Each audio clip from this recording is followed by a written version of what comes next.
All right. We are live back with the Finance Bros. We're going to get into it really quick today, or tonight, rather, should I say. So, we're going to talk about, as always, finances, and we're going to touch on the single life. Right now, you look at YouTube, you look out there, you see all kinds of different opinions on the single life, but it's usually portrayed. And, I'm married, but I haven't been married that long. But, I look back and I could certainly have my own I have my own views of how it was, and everybody else is going to have their own views. But I think it's important we talk about the finances behind it. And a lot of the fun that can be had in the single life obviously costs money. That's no problem if you have it, but if you don't, then that's a problem. And if you don't have it and you're faking it, it's an even bigger problem. So, want to get into that, talk about what it's really like as far as a single life, and the financial aspect, and then talk about, what should it be like if you're preparing for marriage or if you just plan on being single for the long run. How do you manage that? How do you make it happen? Without further ado, let me go ahead and bring up first. We'll start off with Sim.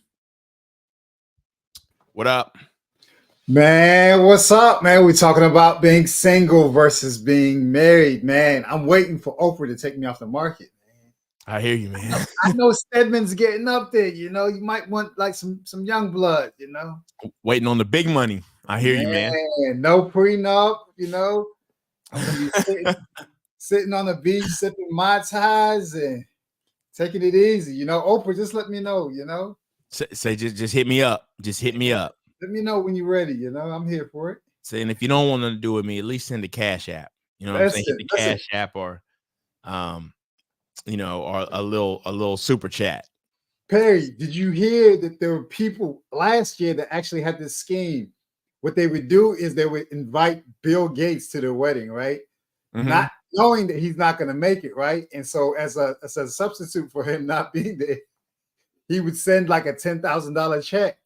So he would say, "Oh, I assume that this is someone that I know. Unfortunately, that's crazy. I'm not going to make it." That's crazy, man. So here you go. He's just like, boom, not gonna make it. Just send it. Bam. That should be enough right there. Should we should have a good conversation tonight, man. I'm excited about it. Let me go ahead and we will add the intentional millionaire to the stream. What is going on, gentlemen? How's it going? Doing good, man. Doing really good, man. How about yourself? I'm doing fantastic. Good, man. Good. Another day in paradise. Good to hear. Absolutely, man. Absolutely. So obviously this stream is about really the single life. I think there's a couple angles, right? I think in its nature, right? It depends on what your goals are, first of all. Not everybody, you hear this all the time. Some people don't think marriage is it's not natural. You hear that all the time or whatever. That's fine if that's what you think, right? I think for me, before we even get into the marriage aspect, let's just think about people, right? Whether you call it whether it was marriage or not, people have always been in groups. That's just, it's been that way forever. Families, groups. So my take is, it's now there are people who just really want to do their own thing forever. And if that's who you truly are, have at it. But I don't know that, at least to the level of seclusion, like I'm doing my own thing forever, seclusion. I don't know that that's the best thing, over time. And those are two different conversations. It's one thing to be, just because you're single doesn't mean you're Bear Grylls, right? You're not roughing it all out on your own. But I think where it comes to finances is, and I bring that up because there are people in seclusion, people on the Great Frontier, Alaska, all that, who literally spend almost nothing. So, right, that's not the conversation we're having, though, right? Because they're living off the land, yada yada. But where it comes to, standard society, let's say, let's say at least for those who haven't been married post college on into 40s, 50s, someone who's not been married or was married and is no longer, you start to get into that. I think a lot of stuff can be done as a single man I'm talking about, becoming a millionaire, being on the right path, doing what you need to be doing. But I think a lot of destruction and a lot of money can be spent also. And a lot of money people don't have. So I think that's the difference, is the money you have versus if you have it to do and if you don't. So that's just something I want to kind of draw that comparison and just let people know what we're specifically talking about. So we're talking about for those who, for the most part, plan to get married. We'll start with that. That time period when they're not, it doesn't matter if it's 10, 20 years, whatever. We're going to talk about what it honestly probably looks like for the average person first.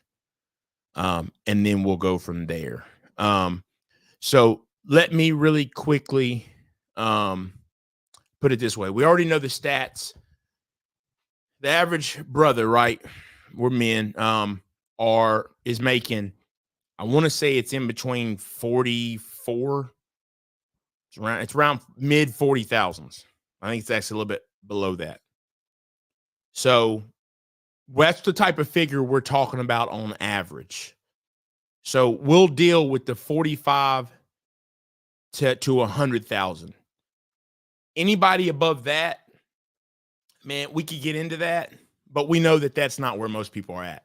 So let's focus on the 45 to 100,000. Sim, what do you think that looks like for the average person? When you talk about, we know the average is pretty much 45. So if you want to touch on what that looks like, that single life you think it looks like, do you think it looks like what's kind of painted out there when you just hear, the single life? I mean, do you think that the pictures you see are the way people talk about it, that's really what it is? Or, you just give your opinion on it overall?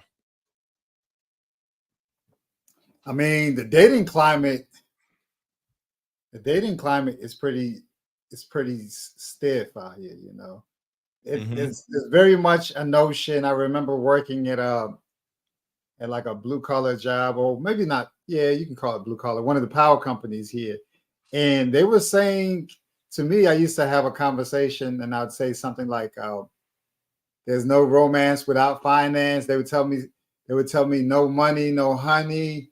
And so it gives you the impression that if you don't really have the ability to take a woman out to a nice place, that you're not going to really have no romantic life. And, I challenged that for a long time as a single guy. And I think that as a guy who's making $45,000, it looks like Chipotle, for your dates, maybe Starbucks for your dates, taking walks at the park and having picnics at the park, and maybe going on hikes, It looks like a very simple life. Now, that's what your offerings look like. But then what does it look like as far as your opportunities, right? Because your opportunities are only going to be as good as your willingness to spend money a lot of the times. Because what happens, I think, in these dating streets is that women want to be able to brag about the place that their man is taking them, unless they come from the background where that's not something that really defines them. They don't really care about what their friends think a man should be doing, because maybe they had an opportunity to see someone in their life who was also humble and didn't have to project this opulent life. But I'd say a lot of people look at the conversations we were having a couple of months ago, where women are saying they don't even want to go to Cheesecake Factory.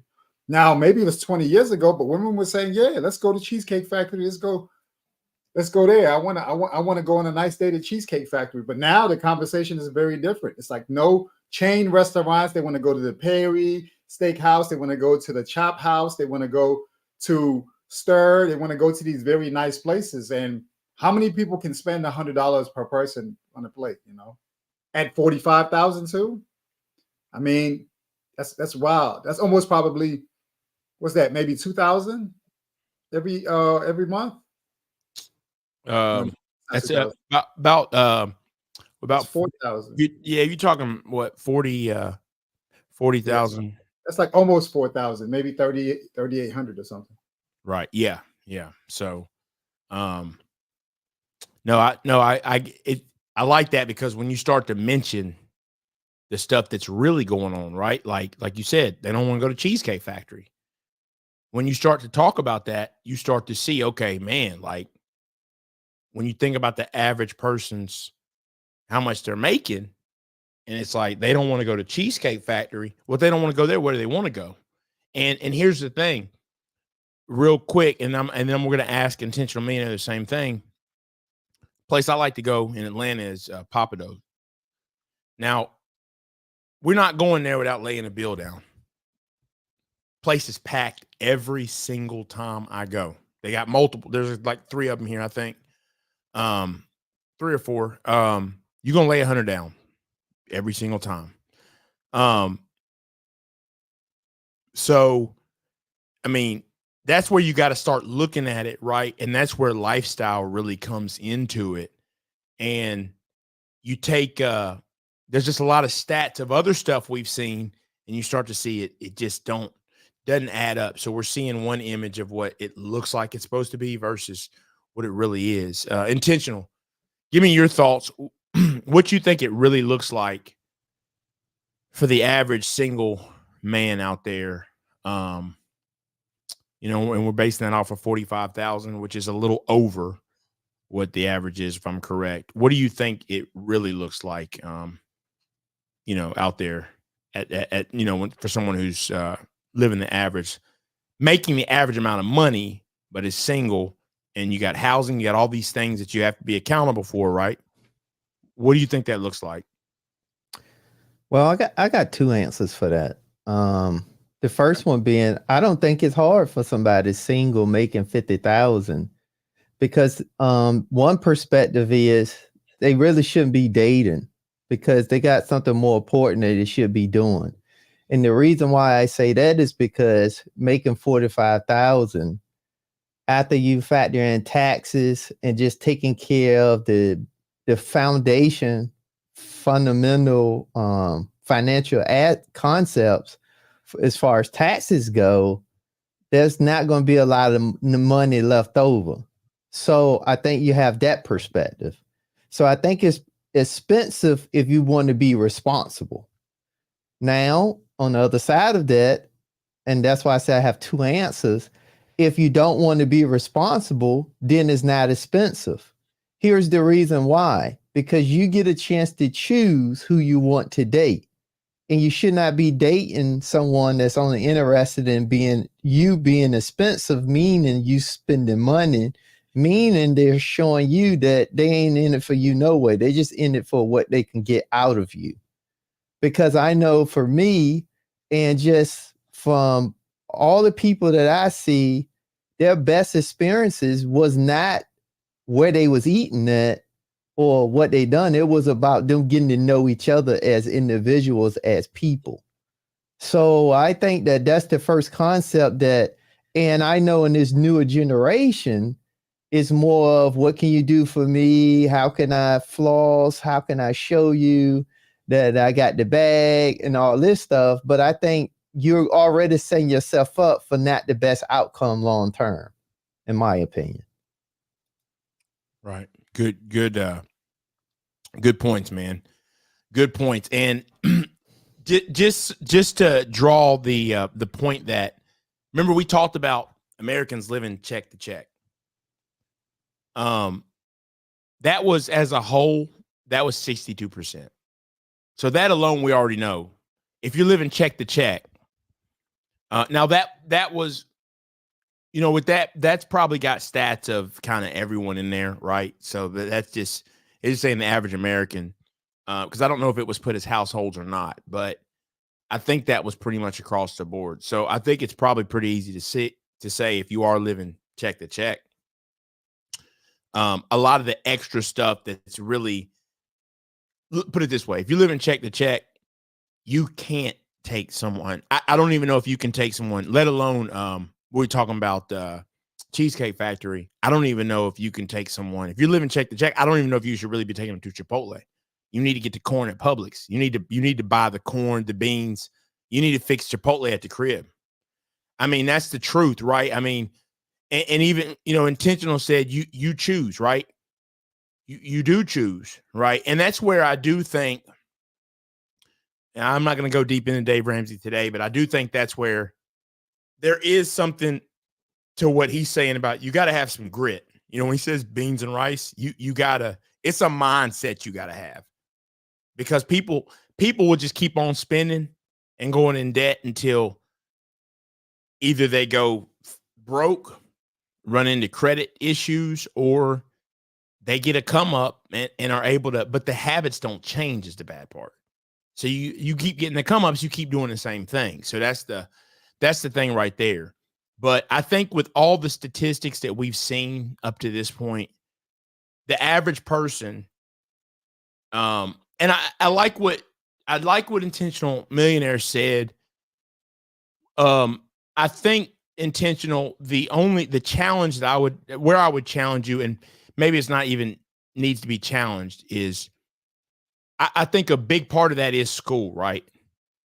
If you are making 50 and you went to school, and let's just say you owe 50, you're running into some trouble. You know what I'm saying? Like I and not necessarily, but I'm saying when you start to look at the cost of housing, you start to add these things up. Like we were talking about it. Remember, you were like, "What? That's $3,800." Well, when you start to look at housing, depending on where you live, you're dropping $1,000 for a 1-bedroom. Back when I had a 1-bedroom, I was paying $1,100. So, and then when I was in Baltimore, I was paying $1,400 or $1,500. So outside of Baltimore, in between DC and Baltimore. So a lot of this does depend on, are you in the city?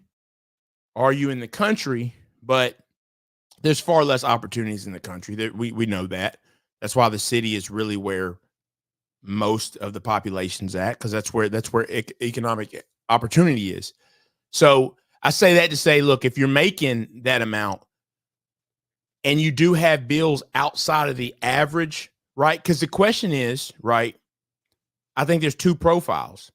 I think there's the person who, whether it's an assembly line, whether it's a factory, whether it's a plant, and you're making, we'll say 25 an hour. It's roughly like 50,000. And it might even be more because a lot of them work overtime. That person is going to be better off than the person who went to school and now has these loans making that. Right. So those are two different people doing two different types of jobs. But that's where I think because that person, you work in the factory, you have that money, but you don't have all the expenses with it. Right. Because necessarily you probably don't have college debt to the same that someone who went to college for. So I think there's different profiles of people there, but I definitely think just in this conversation, I would say that if you're going to be the person who is single and makes average money, you don't need to have student loan debt. If you do, you're in even more trouble. I mean, what do you guys think about that? Hold on. Tim, did you said that don't date at all? Is that what you said? Yeah, I think some guys shouldn't date at all. I think some guys really need to get it out the mud first.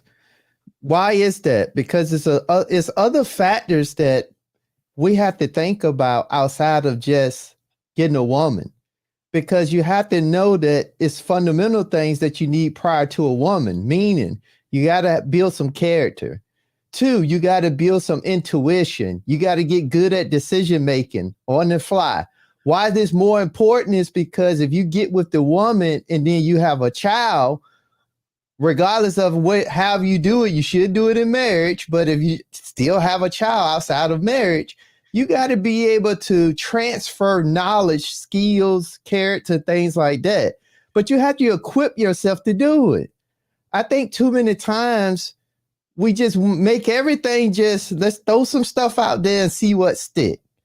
And I just think that's a bad way to live. I think that's a bad way to strategize. I just think that's what we do wrong so much. I think America as a whole promotes that.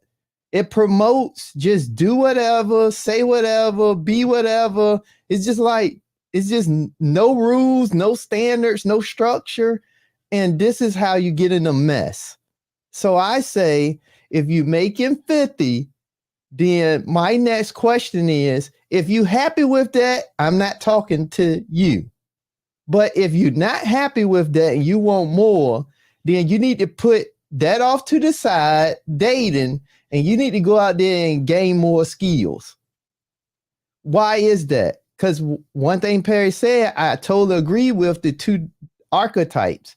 The one that's work a job, work at a factory that can get overtime that doesn't have student loans, and somebody that went to college and has student loans. That is two different archetypes. But for me, I just say, put yourself in a position to have an overflow, because this just getting by, if something changed that outside of your control, you lose ground and you get further in the hole. Whereas if you were operating a surplus, you can always be above the curve, above the hole. That's kind of how I look at it. Man, I think that makes sense. Man, it's so easy for Tim to say that, man. All that testosterone and hormones flowing, man. Come on, man. You know, when you're in your early 20s, man, you're like, most of your decision making is motivated by your hormones and your testosterone. And, you know, I agree with you that you should definitely be in position, and no money, no honey is what they say. But I say that 50 years ago, Grandpa didn't have to have all that in place, Tim. 50 years ago, Grandpa didn't have to have everything together. Now, did he struggle? Maybe, partially. But he was prioritizing family at a young age, and he was prioritizing, you know, not running the streets and doing a whole bunch of dating. So the context is a little bit different. I'd say that maybe the waiting part just wasn't as present because the intentionality was with just your high school sweetheart or the one person that you admired. I don't know, man. Like at 18, 20 years old, at 18, 20 years old, I would say it's easy for me to say, but I don't know if it's the same exact thing that these young men are doing. But salute to the monk life. So if you're gonna say the monk life for the guys who don't really have it together, how long should they go ahead and commit to that, in your opinion, Tim? I think they should commit to it till they put themselves in a situation where they can sustain somebody else outside of themselves. And I'm not saying they need to do that forever, because like you said, you have needs, but you got to think about, I'm just saying, think about if the alternative, if things don't go in your way, meaning a child comes into play. So would you rather bring a child into the world where you start in 100% at the bottom? See, this is where we got to get out of just our sexual drive and get into our strategic personal drive, our inner drive first. Right. Because the difference is, you brought up a great point. The difference was, if you go back to when our parents and grandparents was in the dating market compared to now, was everything wasn't based on material things. Everything was based on us working together, building together, being together. But we're in a new era now. And while you're putting all your time chasing something that's showing you that the next best thing coming along ain't gonna be what you know way. That does not make sense. Because here's the thing you have to know. If you don't get yourself straight, who is? No one is going to come save you. The reason why I'm saying that is because when I look back on my life, that's something that I could have done better at. Right. I could have built this so much faster if I wasn't dating, doing all this stuff, trying to get to where the women are at, going to the parties, going to the fun skate, going to the skating ring, doing all that, I could have been having a purpose, and then I could have brought back more of my time versus in my 40s. I could have done it more closer to my late 20s, early 30s. That's why I'm saying that. You know, look, I see what you mean too. I think dating is just one aspect of that. Even this is a good way of looking at it, because at some point, what Tim is touching on is at the end, it's self-control. Because you're spending, you don't have it is the problem. So, for example, the other version of that has nothing to do with dating is if right now you get your check on Friday and you don't pay any attention to it, you're going to do whatever you do that weekend. And then, okay, on Monday, I'll sit down and figure out what I owe. You lack self-control. And people do that all the time. Like, oh, well, let me drink a little bit tonight. It's Friday. Let me enjoy myself and unwind this weekend. I know it hit my account. I'm not going to pay attention to it. I'm a miniature ball out, and then I'll look at it Monday and get it together. And then you're sweating the beginning of the week before that next check comes. And then you do it all over again. And before you know it, you got a credit card bill. It starts to add up. It's a self-control problem. Right. And let's face it, we know already that there's tons of people who can't afford it. Like think about this. I just said it. You know, we'll go to Papado, drop $100. And by the way, that was without alcohol. That's not even alcohol. That's just to eat, right? So I see people with the big old fish bowl drinks and all that. You telling me everybody up in that crowded restaurant can afford to be dropping it like that? There is no way. But they're doing it over and over and over. And that's so you know, so all that though, that's one form of it, but there's tons of forms, not even with the dating aspect, that you just look at the money and it's lack of self-control. Right. And that's what I mean, because what I'm speaking to is not just the dating, because you're going to spend money to get yourself looking fly to get on the date. So that's more money you spending that you don't necessarily have. You don't want to go on a date with old stuff. You're going to go get fresh. Get your, whatever you feel that you like to wear. If it's suits, if it's polos, if it's jerseys, I don't know. But now you're going to go spend money on that. You're going to buy you some fresh shoes. You're going to do all that. And then you still got to pay for the date.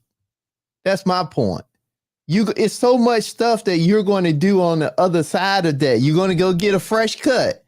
Cuts right now run you about $40. So, I mean, you're going to do a lot just to get to the finish line. And then on top of that, the expectation financially is going to most of the time be on you if you're not even in the right mind space to understand that you should be dating someone. If you're going to date, you should be dating someone that's interested in your character, not necessarily dating someone that's just interested in what you have.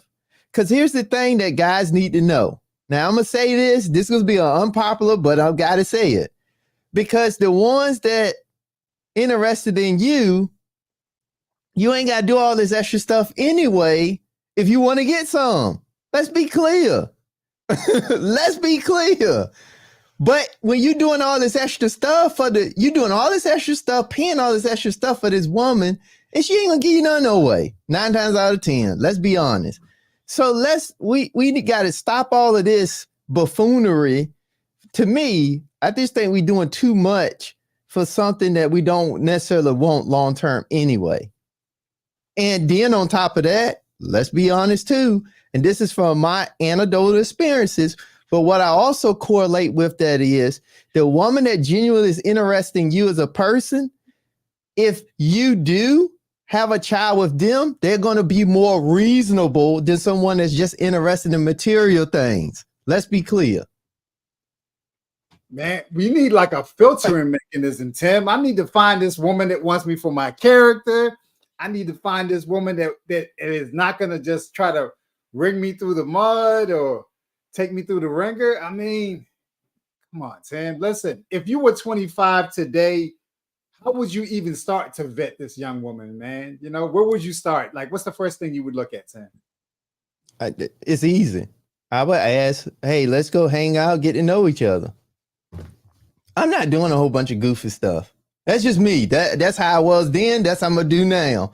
And Right. what she say at that point is gonna let you know. So I'm gonna say, hey, I don't know you. You don't know me. We could just meet Starbucks. We could meet library. Let's just do something different. And that's what it is. And if she say, I'm not doing that, okay, bye. See, it's the problem is because a lot of men don't know these two words and it's hard for them to say no. That's it. It's hard for young men to say no because they not taught that no is not bad.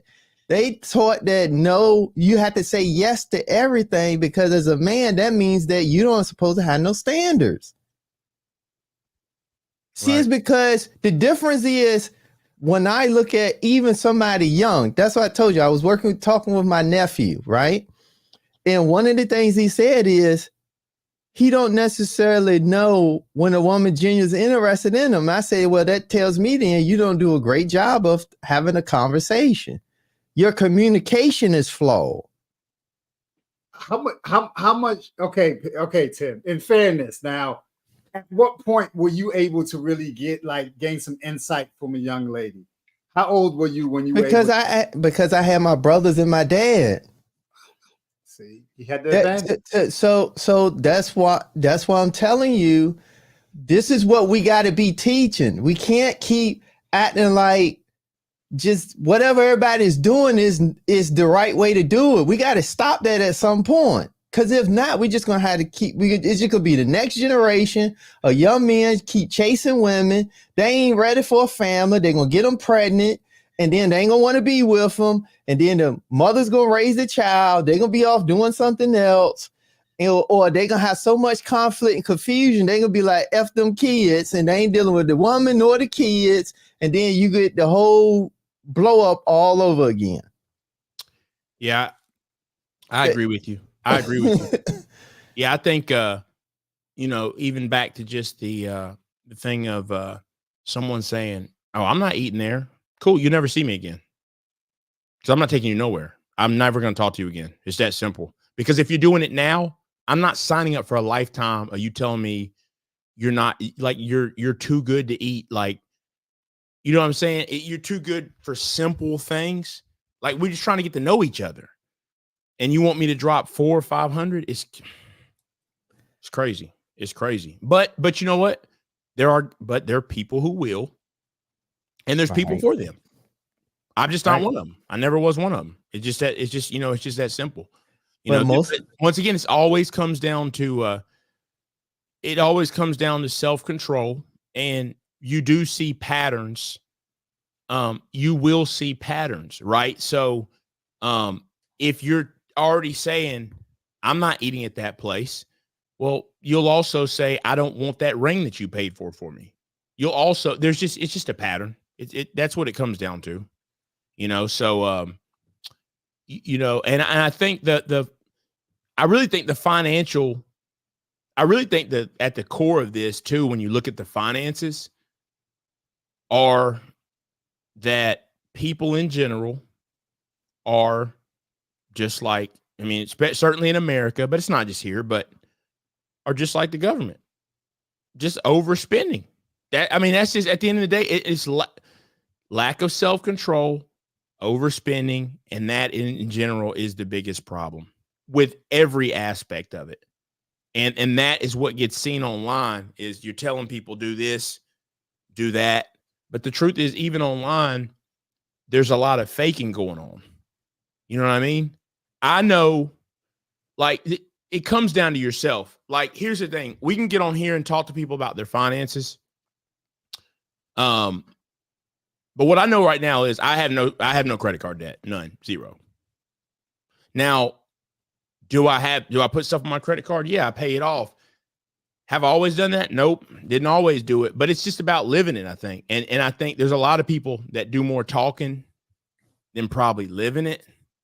And I do believe the majority of people, I don't believe the majority of people that are single, married too, for the most part, but we are talking about single tonight. I don't think that the majority of people single making the average amount of money, because we know how the average person's lifestyle outpaces, how much they make. I don't believe they're doing that great. I don't believe that. I think more than 50%. I think, it's not perfect, but I think any two single individuals. Now, these are percentages, right? So no, there can certainly be 10 in a room and them all be fine. But at the end of the day, I think any place you go, overall, you'll see that 50% or more likely, if they're single, then there is some struggle there. There's either some struggle or some faking it there, because we know that if you're making average money, this is for average money, that with the expenses of everything that have went up, you're probably not doing fantastic. Hey, I got something to say. I'm just thinking about it. I'm laughing here. I remember I was dating someone, dude. I had to be like every bit of like 19. I don't even think I was 19. I might have been 18. No, somewhere it's before my 18th birthday. And I remember my girlfriend's sister asked me, she says, you know what? You act like you're rich. You buying gifts for my sister from Victoria's Secret. I'm buying her perfumes, 2 types of perfumes, and buying her beds and chocolates and all this, right? And she says to me, she's like, you act like you're rich, And I said, well, that's my girl. I'm going to do whatever is necessary. And I look at it today, these people don't talk to me, right? None of them talk to me, man. Woo, man. It's rough. But the key thing, that's a great example, because the key thing is it's not really about the finances that's important. The key thing is the discipline. Which is more critical than anything, because if you can do it with a woman, knowing that your testosterone, your urges at its highest, you can do it in all other aspects of your life. And the thing a lot of men have to know is that's the most attractive component that you can ever have. Right.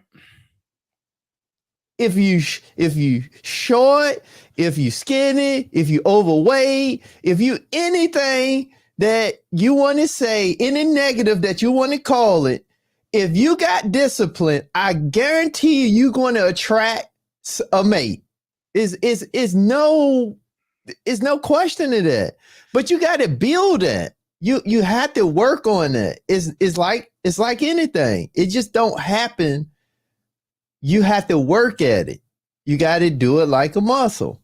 Well, and it's funny you said that, because remember I said you see those habits come up other places. Yeah. Now, I've mentioned the credit card. I wouldn't think, no credit card day. I wouldn't think about anything else. But also, I'm up at 6 a.m. every morning running.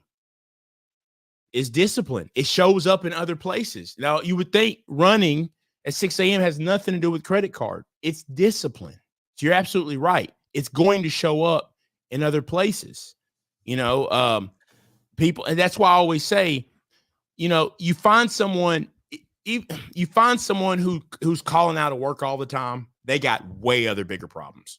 Their finances ain't straight. I'm not going to believe you call out and don't show up to work all the time, but you got everything, whether you're on salary or not, but everything else, your credit's good, everything. Nah, you find problems across the board. You just do. People are creatures of habit. Because even with women, okay, most women that understand, they're not even going to raise their daughters to want to get with a guy that take them on expensive dates. They're going to be raising their daughters to get with a guy that wants you for you. That's why I'm saying that all this stuff is really just shows the confusion in everything. Because so what I'm talking to, it doesn't matter about generations. That's just a universal thing. That's a universal skill. That's across the board. Don't matter the generation. The discipline is going to be needed for whatever generation, whatever's going on technology wise. If Terminator take over, you still gonna need some discipline to fight them all. So, I mean, either way you look at it, you're going to need discipline. And that's I agree with that. And also, let's talk about that. When you just even because we've been touching on dating. When you lead with your wallet, well, she'll leave with your wallet, and I don't mean she'll leave with it. I'm saying she'll leave someone who's just got a bigger wallet. Someone's always going to have a bigger wallet than you. Like, and you know, my wife, it had nothing to do about money. Money's not what I led with. That's not what you gonna lead with, because that's not what it's about. You know what I'm saying? It's like, but if you make your whole thing about money, somebody else is gonna come in more, and it doesn't matter who you are. You can be a celebrity. Somebody always has more than you. So that's not even something you would want to do. Certainly be someone who is faking it. Like you're faking like you got money and you don't. Like you're going in debt to take them on dates. That's even more stupid. You know what I'm saying? She gonna leave you and you're gonna be in debt. You know what I'm saying? So it does all come down to discipline. It really does. It's always discipline and self-control. Listen, I'm over here cracking up just thinking about these people not talking to me, right? Listen, I just sat up here and calculated it for this same exact person that I was dating. I remember her sister asked me this question about me spending my money on her sister. I mean, my girlfriend's sister asked me about me spending money on her sister, why I was spending so much. I remember I had like $43 to my name, right? And I said, look, I want to be able to take her out to eat, right? So I had the choice to choose between getting a cab, and for some reason I didn't have a car, but getting a cab for me to go like 16 miles down the road, or saving the money and actually walking to the house in order for me to be able to save the money and have the date. And I remember I had a water bottle and I had like a grocery bag, and I put my water bottle inside this grocery bag, and I said, okay, I'm gonna save this money and I'm gonna walk. Man, it took me 6 hours for me to walk home. I remember watching cars that would pass me going this way, and then they would pass me again a couple of hours later going in the opposite direction. By the time I made it home, my shoulder was sore because of me carrying that water bottle, right? All I had was $43. Now, if I would have went ahead and spent the money, I would have made it there very much earlier, but then it also meant that I wouldn't be able to take her out to eat. So thinking about what Tim is talking about, I know firsthand, I thought I was saving money by me going down there, but by the time the 6 hours was wrapped up, my shoulder was hurting. There was no way I was going to be able to go out on any additional date with my girlfriend, but that's what you're trying to do out there as a young man. So I know Tim has like this monk spirit, but man, it's rough out here, man. It's rough as a young man, man. I know your pain, fellas. I know your pain. Well, if you don't stop the habits, they're not going to stop. It just be your kids. You'll be overspending on your kids. It'll never stop. That's the thing. So it ain't like once you get married, it'll stop if you don't have those habits. You're just you'll set up a life of overspending, basically. You know, you just will. You know, so what do you guys think that a person? First of all, let's touch on some of the comments. I don't want to forget. We definitely always appreciate the supporters. So definitely salute to everybody in the comments. I just want to go through real quick and see if we have any questions real fast, and then I'll scan back through them really quick. Let's see. I don't think I saw any questions. Mainly just people entering the chat. Let's see. But yeah, I think I definitely think this is something that, I think Tim did hit the nail on the head. This is deeper than just, this is about people's habits and it's deeper. All right. So how do you, persuade or counsel the younger generation to forget their hormonal, and get focused on their purpose. What is the right approach if they don't want to listen? Guys, I don't think you can. But let's face it, though. Let's not act like, look, man. We gotta. People aren't courting anymore either. So a lot of what I know, people are like, yeah, you got to spend all this money. People are getting down, hopping in the sheets, and they ain't spending no money. We know that. Now it depends. I guess it would depend on their age or whatever. But at the end of the day, I don't think the attraction stuff. I don't think people are going to be trying to. They're not going to stop that. That is what it is. I just think I think it's more in instilling in them, me personally. I don't think it's anything about more so than the hormonal piece. I think it's more of saying, look, you don't be persuaded to spend what you do not have, period. No matter, for whatever the cause be. And if you just feel like you have to go spend money on a female, well, you need to let it drive you to make enough money to be able to do it. To me, that's the thing, is you gotta put yourself in position to be able to do it and have enough discipline not to spend the money and do things like that just because you feel like you have to be dating. So I think that's part of, as you're being raised, those are things you gotta, I think you have to talk about. What do you guys think as far as to Peter Investor M's question? I'll let the monk go first, man. Go ahead. Can you bring the question up on the screen? Yep, I sure can. There you go. I think this is a multi-layer response to this question. I think first you got to see what the young person is at, because too many times they've been influenced by the wrong influencer, meaning the culture. So I think the first thing, we have to identify environment. We have to identify background.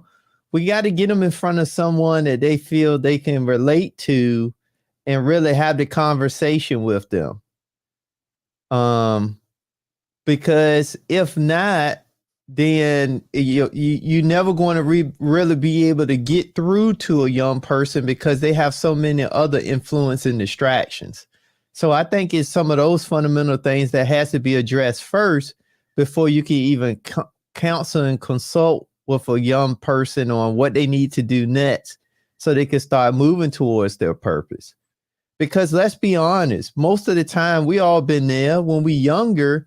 Most of us is on autopilot, or we're just living because we don't know what we want to do, what we want to be. We don't have no vision. So I think the first thing is we got to identify those layers first. And then from there, that's how you can start building out what you need, what they need to do to get on a purpose. But I think too, we got to start identifying more males that have done something that can show them through example, real-time example, and not a bunch of talking, but they can show them, but also they need to be in position to be able to pour into them too. Because I think too many times a lot of the young men don't have anybody they truly can believe in and that can pour into them that's, that they see on a day in, a day out basis, or they actually can talk to and communicate with, because they lost that in the home and they lost that in the church. So I think those are the fundamental things that needs to happen first. Okay. Good deal. What do you think, Sim? Man, I like that, Sam. I like that. I think that, leading with understanding your value and really someone who's, being around people who inspire you and they can help you tap into your value system. Because you do have young men who are impressionable, who really have not had that experience of someone pouring into them where they say, hey, listen, young man, You don't need to be doing this. Like you can easily look at a person and see the lifestyle that they're living, or the things that they're the most interested in, and tell yourself, no, I'm not going to engage in that, because this person is going to take you down a dark path. Like, let's say, for instance, you're dealing with someone and they find a way to get you into altercations, right? So now you're finding yourself potentially getting into trouble, getting into fights. Now, as a young man, it's highly likely that you're going to find yourselves in some beefs as a result of a woman, whether it's someone trying to check you or disrespect you in front of her, trying to kind of exert his masculinity. You just have to really be tapped into your value system to know, listen, I'm not going to let you compromise my future, and I'm not going to let you compromise my peace today. And I think that it's important for you to have people who can pour into you, who can allow you to see, hey, I didn't have to do all that in order for me to find my lady, so you don't have to do the same either, But you have to have that influence, and if it's not at home, it has to be someone that you can trust and someone that you can actually grow and learn from. Absolutely. I think something else too is, obviously I touched on just the ability of teaching them, as they go. But as was said in the comments, a lot of young people aren't even really in relationships. They're just hopping all the way from A to Z. So, as times change, I'm sure, that dynamic is getting worse. Right. So that's the other piece. What do you guys think you need? How much do you need to make? How much money do you need to make as a single man to be, we'll say, in typical city, to, what do you think that number is to live? We'll say to live comfortable and be able to save. I mean, you guys got to figure on that. And we'll just say that for the most part, you don't really have bills. You don't have bills in terms of no student loans or anything like that, no credit card. What do you think? What do you guys think is reasonable if you've handled your bills pretty good? Yeah, I think that, the philosophy that I really have is that you really should be investing into your future. Like, as young as possible, you need to put yourself in position to go ahead and take advantage of compounding interest, and doing things that don't help you contribute towards your compounding accounts.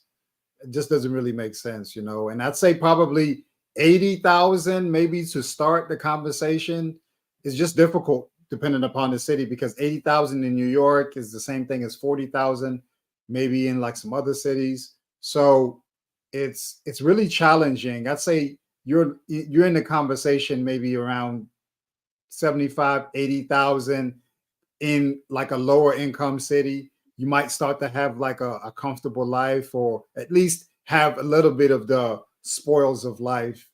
I say that it's really challenging if you're really impressionable, if you're moved by social media and this travel lifestyle. You could easily go down a rabbit hole.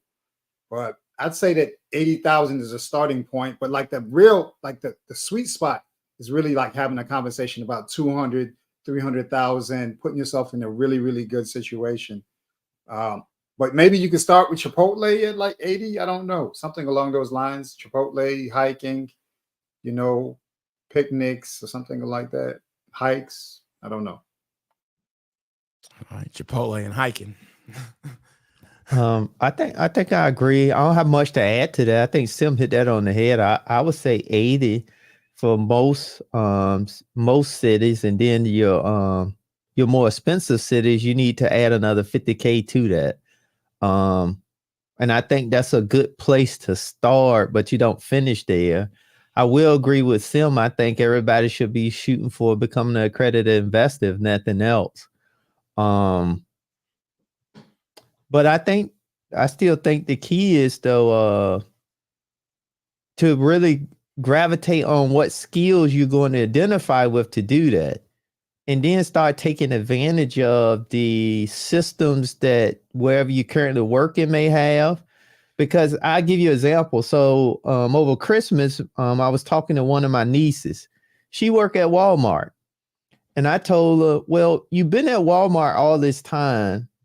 you need to do something with yourself. I said, what you should do, because me and her talk all the time. She take my advice on a lot of stuff. I told her what you need to do is get into Walmart's training program, go get you some skills. So now you can get into management. And then since you know you're not going to stay at Walmart, go over to Target, go over to somewhere else where it's a little bit more different customer base. But with that, you'll have skills now to get a higher salary. So it's those type of things that I think people need to really start paying attention to, because it's not about where you currently at. It's really about where you going and where you want to end up at is more important. Because where you at now is temporary, and it could be temporary one or two ways. It could be temporary based on you strategize the outcome, or it could be temporary whereas you get laid off and you didn't have a plan. So you got to think about those type things. And I'm just an advocate of that. And like Sim said, I am kind of like a monk when it comes to that, because I think we done spent too much time now moving the line in the sand. And I'm just one now at this point. I'm just going to draw a line, and the ones that want to come, going to come, and the other ones just going to be casualties of war. So that's all I got.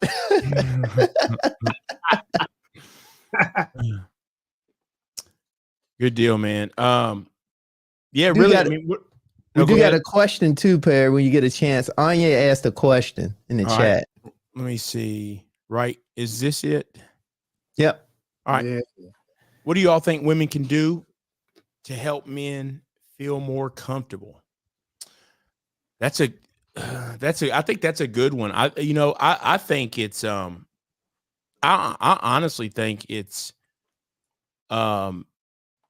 Perry, tell us what your wife did to win you over based upon this understanding right there. How did she make you comfortable? Well, see, that's what I was gonna say. A lot of it is through a lot of it's just through conversation, right?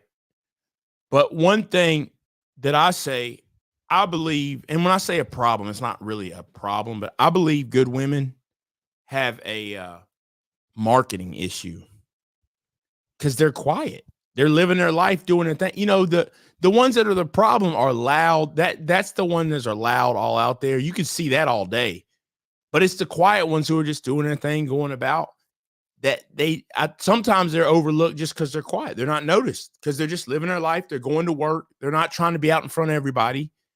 So no one knows, right? No one knows what's going on because they're just doing what they're supposed to be doing, right? So I think it is, when I say marketing, I'm just saying, I think it is trying to put themselves in the right position, the right place for men, first of all, and then having those conversations. Because trust me, with all the pressure that is on men nowadays, and it just does seem to be so much about the paycheck, and it doesn't seem to be an interest in, because I always say this, you can look and see where someone's headed. And you just ask a couple questions. You can be like, it's like, just based on their age, like, okay, you're 30, you've been doing this for 12 years.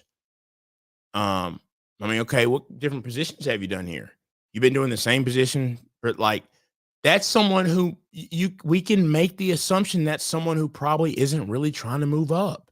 And it's okay if that doesn't work for you, but you just got, so I say that to say, if you're just asking the questions, but also more so making it known that, and that's if you are, that you're trying to grow with them, that you I think it's about being honest. This is what I want, but I'm willing to grow into that.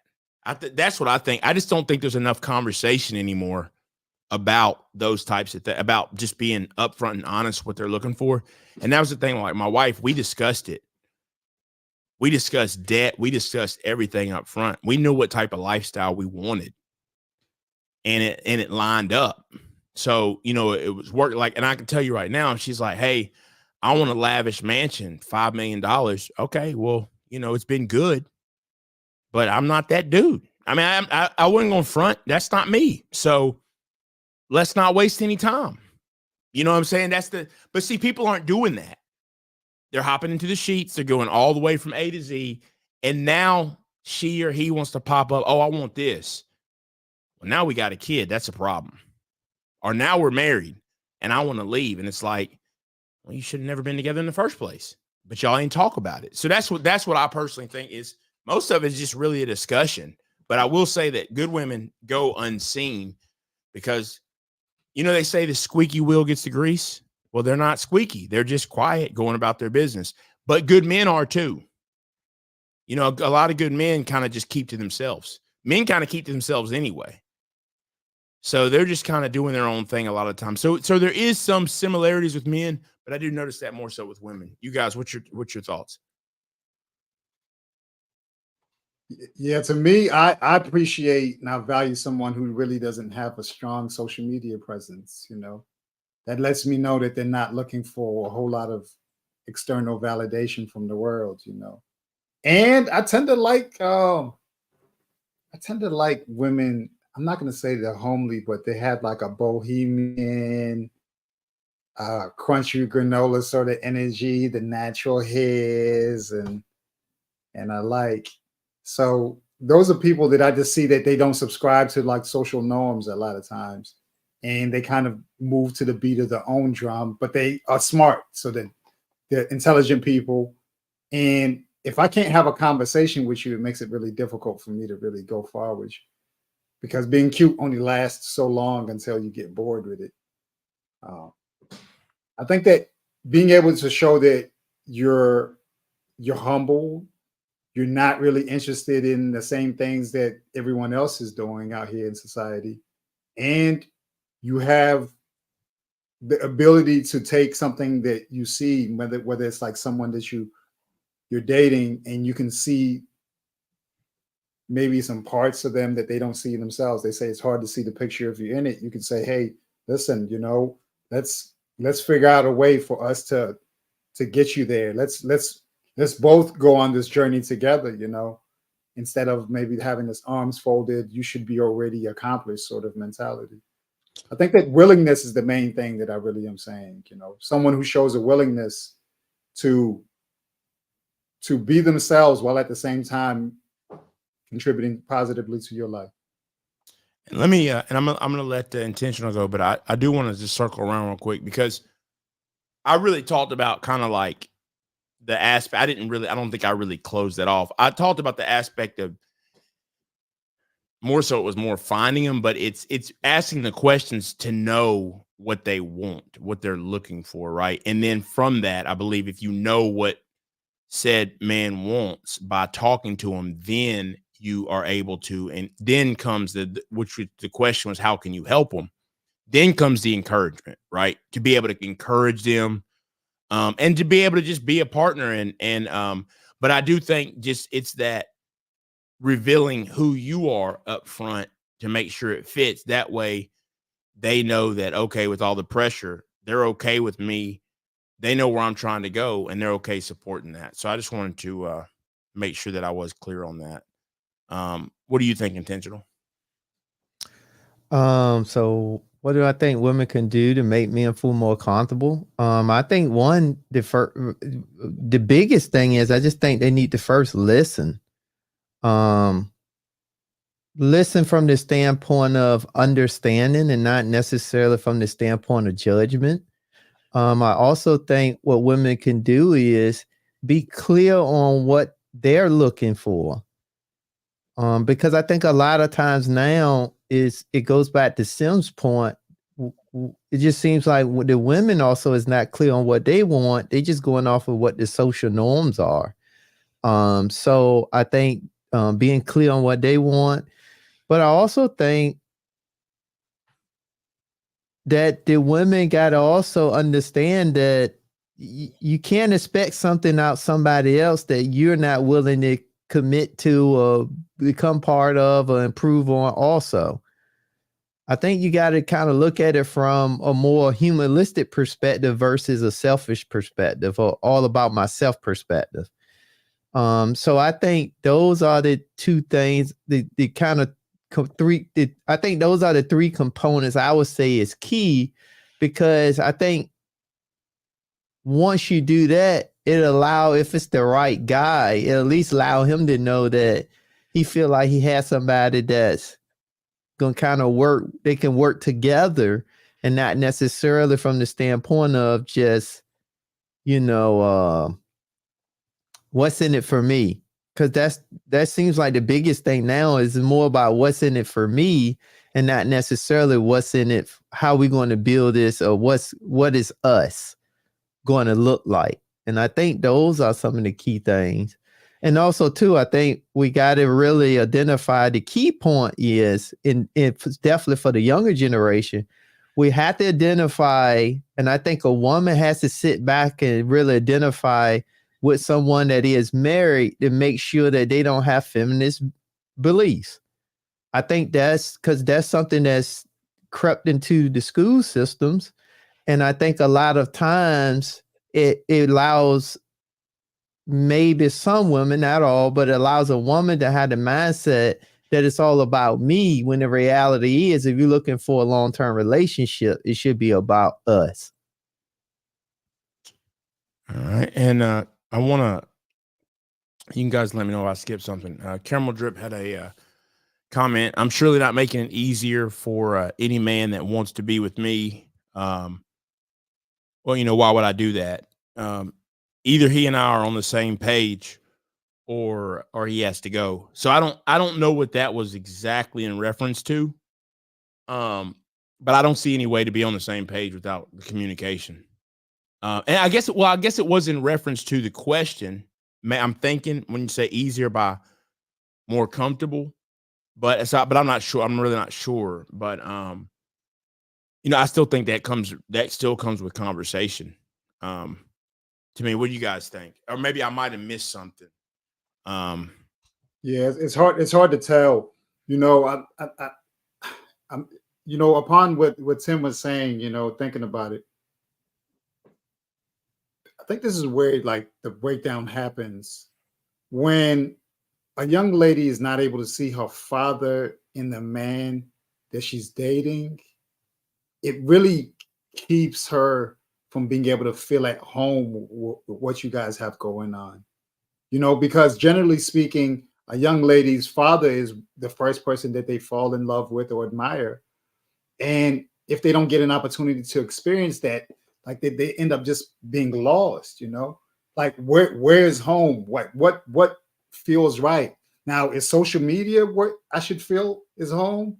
Or is it a situation where my father was humble?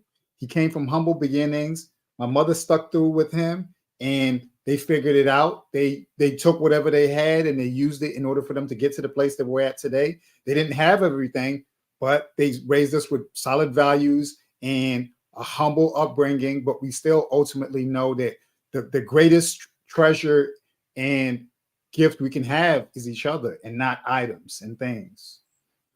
If you don't have someone who has that foundation, even if it comes from a situation where the father was not there, then it makes it really difficult for someone to find contentment with something that's simple and not opulent, loud, and flashy.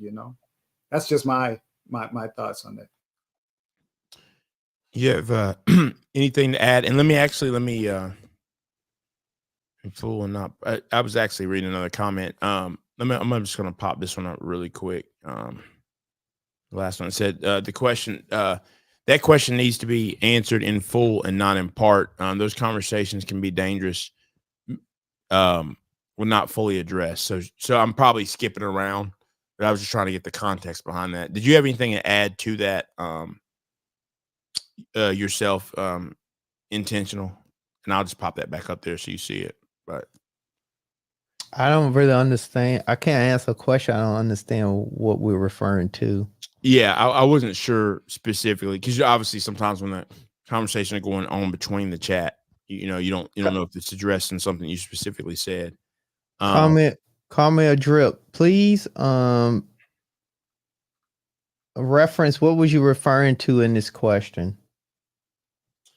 And I'm gonna leave that there. But another question that I did see that said, "Do your wives contribute financially?"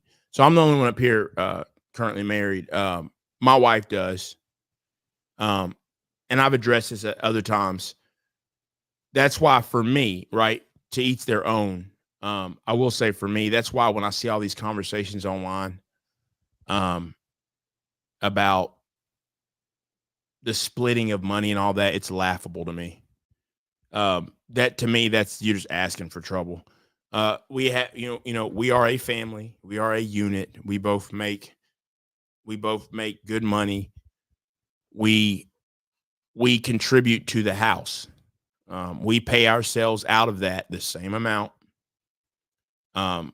Every paycheck that goes into our own account just to do stuff we want to do stuff for each other, whatever. Rest of it goes in there. So we save from that. We do everything from that. That's how we do it. We have never fought over money. Not one time. Never. Because we're taking care of the household. That's the thing. That's how we do it. So not saying everybody should do that, but the conversations personally, from my view of literally you have people living in a house and one of them's darn near starving and one of them's living good. It's a mess. It's an absolute mess in my opinion.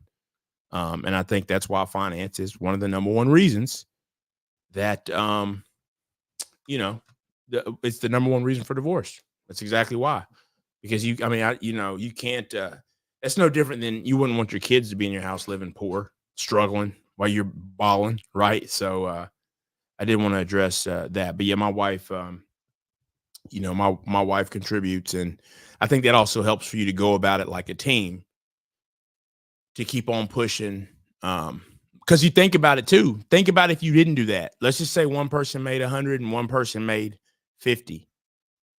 And it comes to it. Now, if you're looking at like 150, you kind of work together to grow that to get this house you want. If you're looking at it separately and one person's like, well, I want this house. And you're like, man, I'm only making 50. I ain't trying to get that house. You become pulling against each other. You're pulling it. You're like, man, that's too much. It's not. I don't see how that works. I mean, people make different things work, but I feel like if you're in it as a unit, then you can say, okay, because like I said, we look back at that pot. Here's what we got. If we want to go get this, what do we need to get this pot to? And what's the best way to do that? Do I need to level up to try to do this? Like, should I take that next step? Because then you're looking at the whole family as a whole. And then you start to say, well, now if I do that, what about the boys? You won't ever see the boys. Okay, maybe we need to stay where we're at because it's important for us to be there for them. So I think that's why you can't separate that thing personally. So I'm sorry to go on and on, but I just see some of that and it just blows my mind how people wonder why their situation's funky and they're living like two separate lives, basically. Man, but they say 50-50 is like it's like a curse, man. It's like, no, I don't want no 50-50, man. Yeah, right. Yeah. So absolutely. Absolutely. Because my question to that is, if somebody don't want 50-50 and he does everything, what are you going to be doing? Like, where do you bring value, or what do you bring to help move the family along wherever the goals may be? Is my question. Yeah. Like, I just don't understand that, because for at least from all the successful relationships that I saw, even in my own house with my mom and dad, they always had to work together because that was the only way it seems like you could truly move the family forward. I mean, I don't know. Yeah. It goes to, I think that was the perfect example, Perry, but with the house, one person made 100, the other person made 50. The one that makes 50 is going to be more timid to do stuff because they feel like that's outside of their range, because they feel like it's two people, but they doing their own separate thing. Right. Whereas if they feel like it's the pot is together. So I think that was a perfect analogy. Right. Yeah. Yeah. Yeah, I definitely think. And I think you have to also ask what type of person you are. Look, if you're, we got this relationship. If you're just making tons of money, there's still everybody's, you would hope, is contributing somehow. But if your wife doesn't work, or is a stay-at-home mom, right? There's, and you got kids and stuff like that, the responsibility is at home. But for the average person, see, the thing for me is like, that's why I think you analyze what type of person you are. That's why you should be asking, well, that's another question early on. Do you ever want to stay at home? because of how I was raised, and all the women in my life have always went out and got it. I don't know how to process you staying at home. I personally don't know how, because I've never seen that. So I don't know, but what I be thinking, yo, like, you just chilling. Like, because I can see a situation where you stay at home, I'm going to work, I'm getting it. And like, I left, the dishes were dirty, I came home, they're dirty. It's like, yo, I'm out here, you know what I'm saying? Like, so, but that's different if you got a butler, right? It's like, you know, it's just, so all those situations make a big difference. And certain people are built for that. Like I say, a trophy wife, certain people are built for that. And certain people got the pockets for that. Certain people, because you see people too, right? There's a lot of multimillionaires, even billionaires, their wives have a job. They go and they're a part of something. They go to the job and they're like, well, I handle this. I know personally people, millionaires, they may handle a facet of the business. They're not just sitting at home, right? So I think it's some of that. But yeah, I think when you start to split that up, it's just hard for me to imagine like someone who doesn't contribute, you know. And and we mostly, because of society, we look at it like, is there even such thing as a trophy husband? I don't, I mean, it's just not something you hear, right? So, but yeah, I think for me, I think it's definitely important that, that both contribute. You know, my wife and I just today were talking about, different stuff we got coming up. Some of it I got to travel. Some of it she has to for different reasons, and just like, okay, let's lay this out. Let's go ahead and just get these plane tickets, figure this out, you know, go ahead and get these plane tickets and get all this and get everything in a row. So it's like meetings, man. It's like, sometimes it's like, you know, it's like you have meetings at work. Like, hey, we need to sit down and meet and get this hammered out or whatever. But yeah, but anyway, what, you guys got anything else? No, I think she mentioned what she was referring to. Okay, let me see. She said, I think I saw 9:48 right here. No. Let me see. I thought I saw it. I thought it said the other side of Ina's question. I thought I saw it, but I could be wrong. Let me know if you see it anywhere. Yeah, 9:51.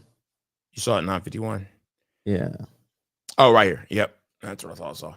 I was responding to the other side of Ina's question from a dating single standpoint. Okay. I got you. Okay. But yeah, I just think this is something important, because I do think, I thought this would be interesting to talk about tonight, because things are moving. Now, this is me personally. You guys may see it different. I recognize the biggest shift in what's going on that I've ever recognized is since the pandemic.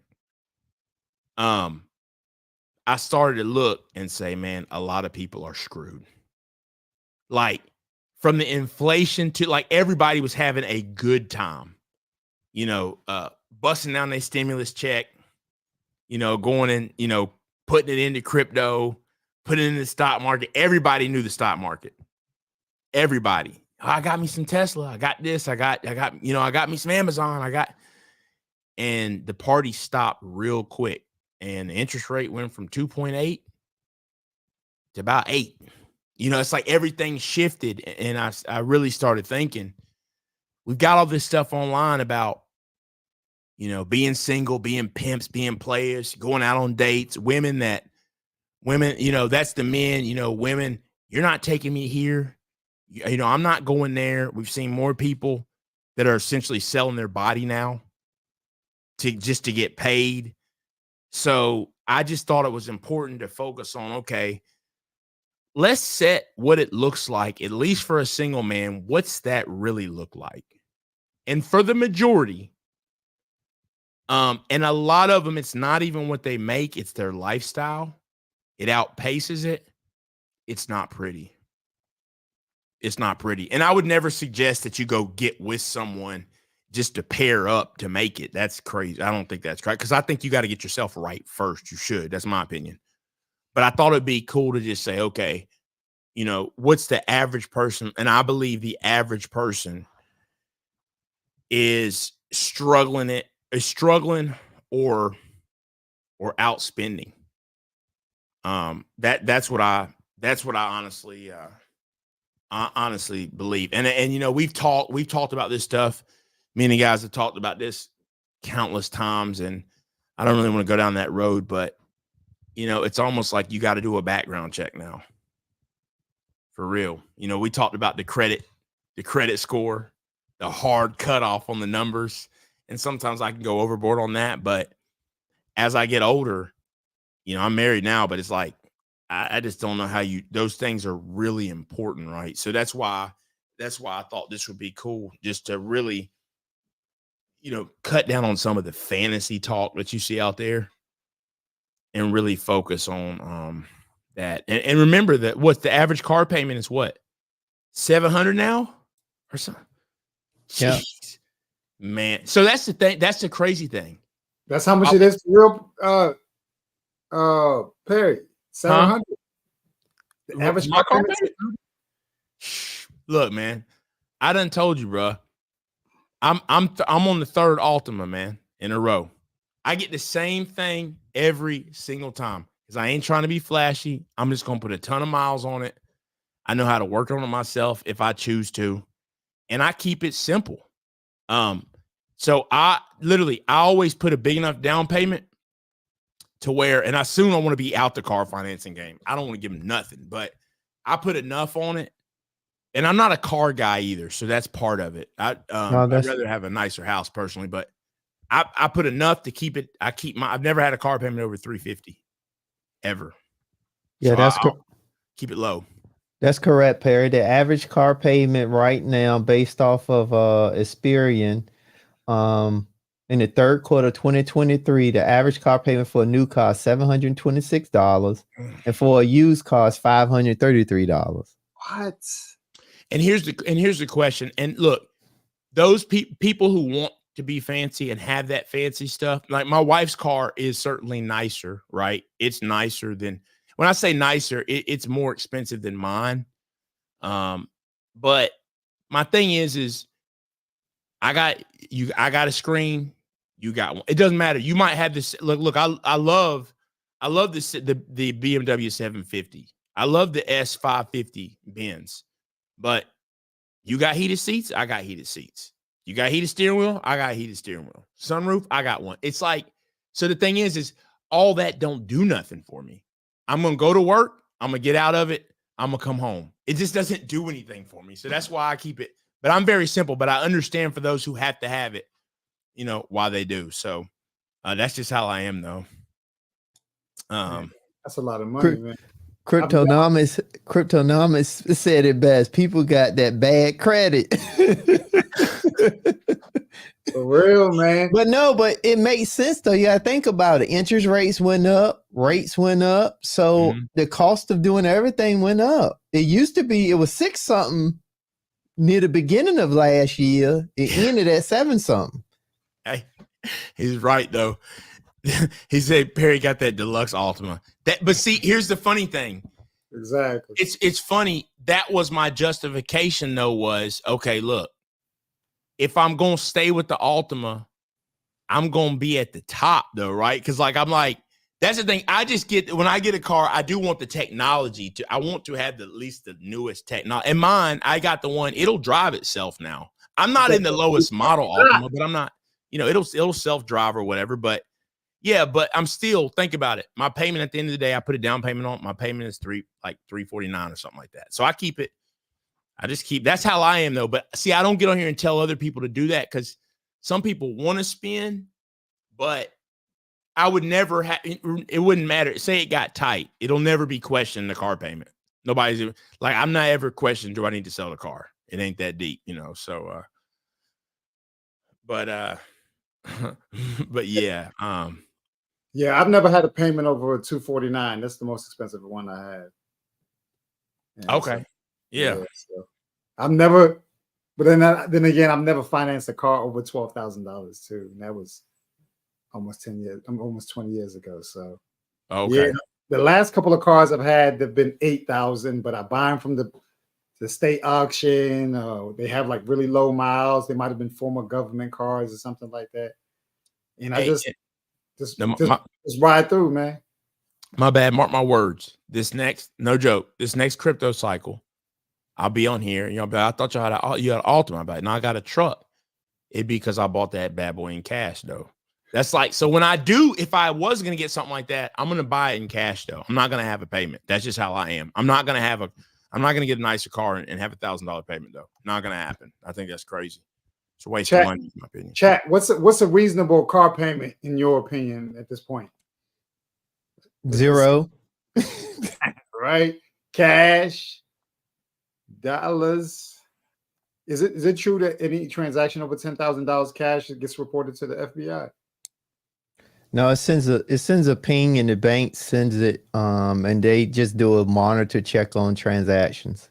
But okay. Yes, that's true. Based off the U.S. Patriot Act of 19 something, I can't remember the year. Gotcha. But once again, right? It always boils down to what's good for you. You know, like just because I do that doesn't mean I tell my wife, no, you gotta get the Maxima. No. She's got a Volvo and it's nice, right? So it's like, you know, so she can get what you want, but it's just like, that's kind of how you always treat it. You know, I've just always had an approach. Like for me, cars isn't the big thing for me. I keep it fairly simple. But that's why I think that you know, going back to just the topic of the conversation of the original question let's start it off with, I think that's why it's so important why, you know, the young men need to make sure they have the conversation and be able to communicate what their long-term outcome is. Because here's the thing. Every woman, if they are dating, even if they ask those questions, they get good at communicating it, but then they'll get clear on what they actually want because they keep it in the forefront. Right. And I think that's just so key because think about it. Think about if they dating and they want a relationship, they end up getting with a woman. Let's just say she want a more luxury vehicle and they don't. Now you got to disconnect with that. So, because all those little pockets is what leads to the second biggest reason of divorce, which is finances. Yep. Because they don't have a conversation about finances. Finances is this pie in the sky. We only talk about it when we already in a critical situation that we got to make a quick decision. And that's the wrong time to do it.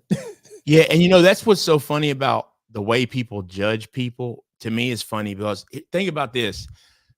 So that's why I laugh, because I see the whole Cheesecake Factory. Like I see someone saying that who is not making that much money anyway, right? Up here talking like that. And it's like, my wife's done very good for herself and she's not talking like that.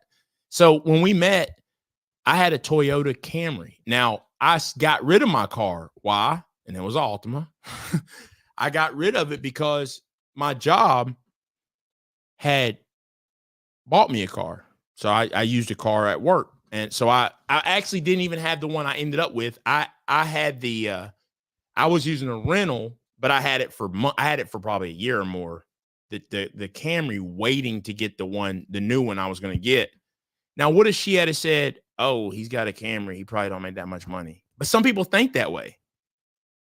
I mean, that's crazy. The car wasn't even mine. And see, I got rid of mine because I wanted to. I got rid of mine because I didn't want to have I just didn't need it. It was just sitting that long, and I'm like, I don't need it. I don't want to pay insurance on it. They're paying the insurance, so it was really to save insurance. The car was paid off, so I got rid of it, and someone needed it, so I cut them a really good deal on it, and boom, and got rid of it. And so I'm just saying, where people think that way, she could have thought, oh, he should have something, you know, nicer or whatever. But no, it's just always been that way. But I think those conversations are very important. And not to mention the car she had, I already kind of knew the standard. She had an Infinity. That's what she liked. So I assumed, hey, that's kind of that's the level she's going to stay at. That's the level she likes or whatever. And but she's always been good with money too. So, my wife was making out budget spreadsheets literally at 16 years old.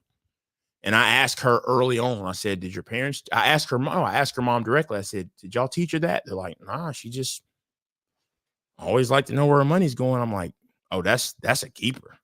Like you doing that at 16? Like that's not normal. Right. I had to get a little older and then hear Dave Ramsey. She just naturally did that. She's still got some Lowe's stock from like 20, like from her first job at 16. That's just kind of how she is, So it's just stuff like that. But yeah, just asking those questions is important because look, it's like an interview. Someone told me this, the best you ever gonna get out of somebody on a job is at the interview. You ain't gonna hire them and they all of a sudden get better. No.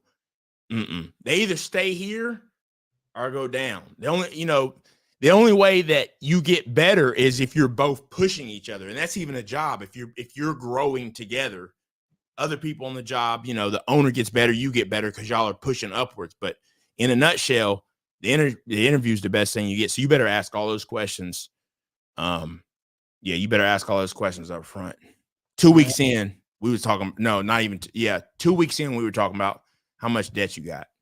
Man, if a woman pulled out a budget to me, and she was nice looking, and she seemed like she was going places, I definitely lock it down, man. That's rare. I was in a thrift store and I heard this 17-year-old boy talking about him and his family have spreadsheets, man. And I was like, man, geez, some people are just living out here. But some of us don't get that, right? Some of us, and I don't know where she got it from, man. I don't really know, to be honest. She's just really smart. She just thought it'd be important. Me, well, I didn't necessarily, but the way I grew up, I was always scared to spend anything. Because I grew up relatively poor, I would say, broke for the most part. We did not have a lot at all, but so I was always just wanting to hold on to it. That's just kind of how I was. So, but I think it's important though to figure those things out and ask those questions. It's extremely important. Let's hit a couple more comments, and then I'll see if you guys have anything else. And we can wrap up. Cryptonomics said it's a Gen Z. Said it's a lot of Gen Zs out there struggling. Keep hearing people laid off too. Yeah. There are people definitely. There's definitely layoffs and stuff going on. I do think it's getting worse. Let me see. Caramel Drip said, my daddy raised me budgeting and saving. My piggy bank was full at 5 or 6 years old. I like that though. And that's how it should, and that's really how it should be. That is exactly how it should be. A said, I needed to hear this conversation today. Said Lowe's stock up 1,000 since 2008. Yeah, she still got it. First job was Captain D's. I was my first one was I worked at Burger King and worked at KFC. I like this Birdman hand rub. I love that. Oh man. So man, I always enjoy these conversations, and look, it really is about income and finance and those things, but these things, your money really intersects all of this: dating, family, all of those things. So that's why I think it's all really intertwined. And I think this is definitely an important conversation. And look, let's face it. If you're single and, a lot of people, we talk about this, but you think, well, two people together are better off. Yeah, because a lot of the housing expenses do get sucked up under two incomes, right? But if you're not on the same page about where you're going, you're going to have other problems. And certainly if you're married, somebody's going to end up with an even bigger problem.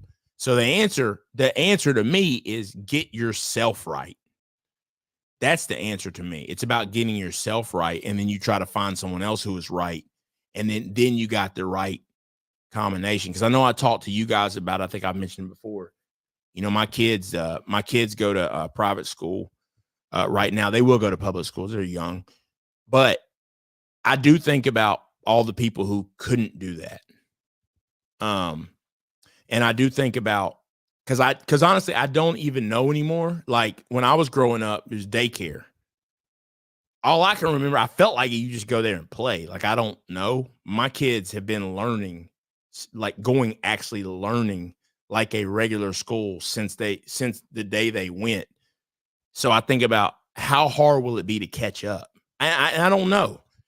I ended up fine, right? So but I do think when you're able to set yourself up, you are able to give them an advantage.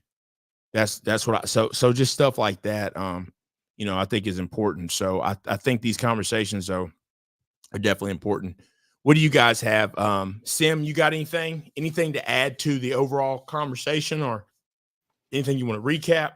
Yeah, so just to follow up with what you said, Perry, you know, like I think that a lot of this intersects, and just like Cryptonomics stated, you know, layoffs are coming down the pipe, guys. And, you know, if you're doing anything, you come here, you listen to us, we give you some insight on some things that we would do. It's not advice, but it's just things that we would do if we had an opportunity to do it again.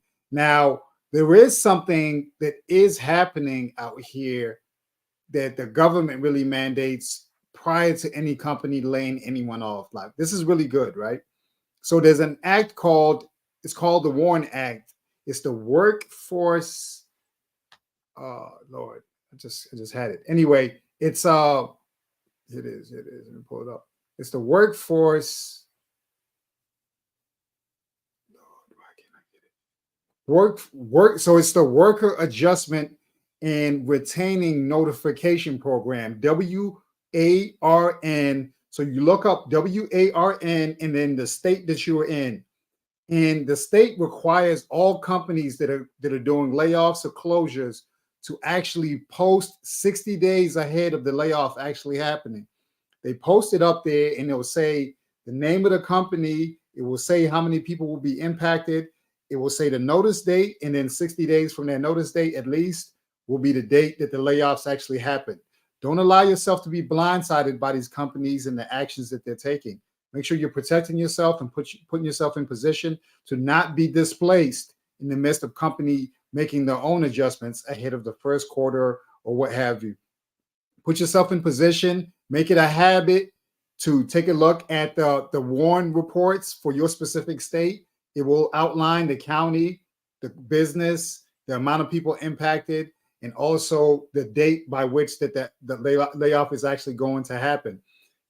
It's just kind of like a precautionary method that will be very valuable to you. That way you won't allow yourself to be completely blindsided. We are a finance channel, and if you don't have finances coming in, it contributes to a whole lot of distress otherwise. So that's what I want to share with you all. My name is Simcia. My name and my channel is my name right there here on YouTube. And I have conversations about putting ourselves in position similar to what we're talking about tonight. Absolutely. What do you got for us, Intentional Millionaire? So I say for everyone out there, just make sure that you re-identify what you want for you financially. In that process, learn discipline. And then once you get disciplined, continue to engulf yourself in information, and you can continue to execute on the information, also learn more skills. And just go out there, and if you don't believe this is for you, go out and find somebody that can help you with your belief, because I still believe that most people have two issues. One, they don't believe in themselves, and then they don't execute on the information. So I think that you should go out, do those two things, and then just sit down and identify somebody else that you can consult with, you can counsel with, and get advice with, so you can make sure you stay on track, stay on path. And I think the youngest person out there have to learn how to manage and deflect distractions. I think until you do that, your young years is going to be tougher than they need to be. Because I can say, as somebody that's a little bit older now, the challenge I have even at my age is the distractions. You have so much information in front of you, so much stuff that distract you, and so many inputs on how you should do things that you can get so flabbergasted on just doing something. So it could be information overload, paralysis analysis. All those things can happen at once. So you got to sit down, identify what do you want, and then find one path and go down that one path. Find one or two people that you jive with, that you feel similar to you as a person or what you like. And then you just start carving out that path and deflect everything else. Because if you don't learn to do that, everything else is going to be hard in every other facet of your life, whether it be financially, spiritually, relationship-wise, mentally. All of that is going to kind of fall apart. So we really got to do a job in that area. And that's all I have to say. I say you can do it. It's going to take some work. Nothing good is easy, but at the end, there's a lot of good to be had. Hey, thank you guys very much. And I want to thank each and every person for joining us, the Finance Bros, again. And we will be back next week. You all take care.